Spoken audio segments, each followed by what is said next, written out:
ครับอันนี้ผมไปป่าเมี่ยงครับไปป่าเมี่ยง ครับ เดินได้เลย เชิญได้เลย ค่อยๆไปนะครับ ครับ ยากเลย ครับขอบคุณครับ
ค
่าตาย10,000 บาทที่ขายด้วยกล้อง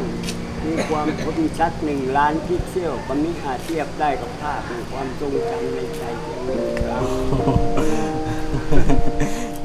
ขอบคุณ มาจากไหนลูก มาจากลำปางครับ ย่างทางไปตาก็มีในเป็นงานดอกเที่ยวนะวันสุดท้ายไปเก็บงานสุดท้ายแล้วเห็นหญิงสาวคนหนึ่งนั่งเหงาอยู่ใต้ต้นเที่ยวเมื่อกี้ก่อนหัวใจเขาคงมาลง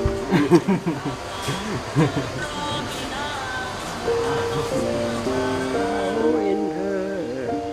รอเธอส่งรักมา ผ่านทางเว็บไซต์ผิดไปฉันไม่ถือสา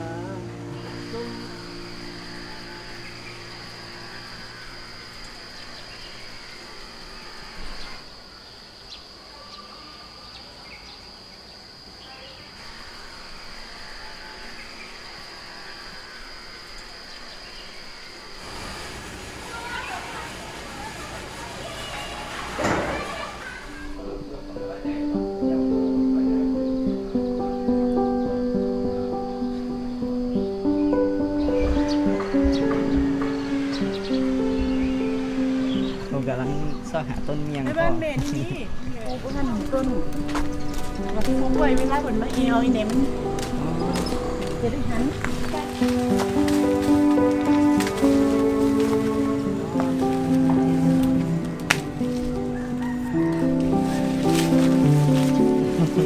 เวลานี่จะออกดอกแล้วนี่ เอามันมีดอกแต่ก็ครับ ความจริงมันจะต้นใหญ่นะ นี่มันแก่ๆแล้วใส่กระถาง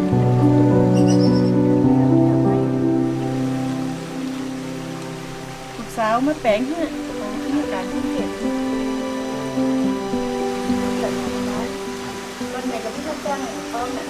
วัน300เช้าทำกันไม่ได้ผมบอก 7 โมงไม่ต้องไปละนี่เอาเติร์วันไหนนะคนมาจะให้สีด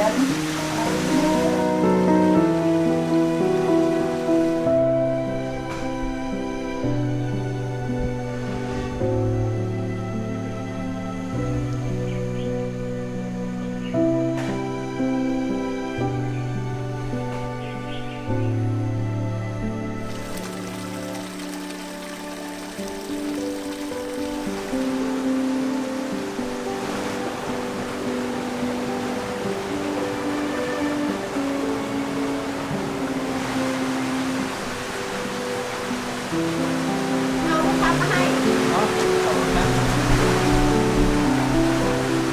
ต้องไปทำงานก่อน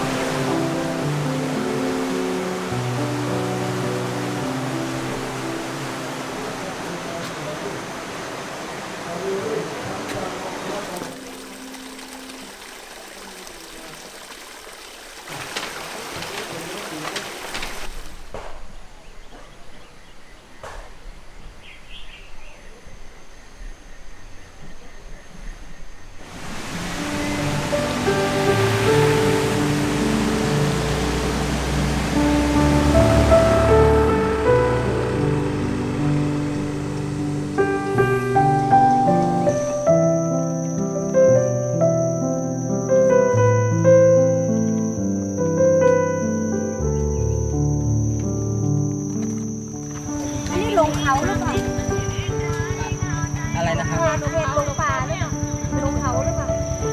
เห็นนี่มาจากเห็นเนาะ ที่หลงมาก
มียำบันนี่ยังครับ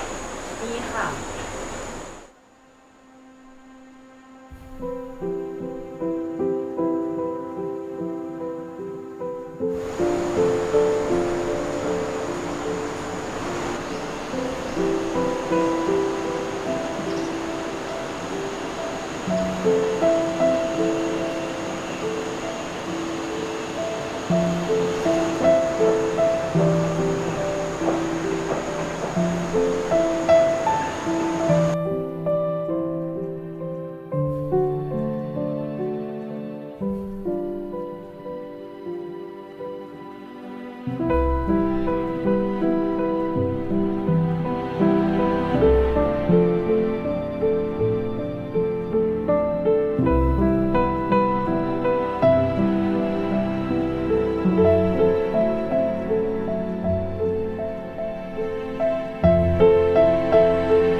เ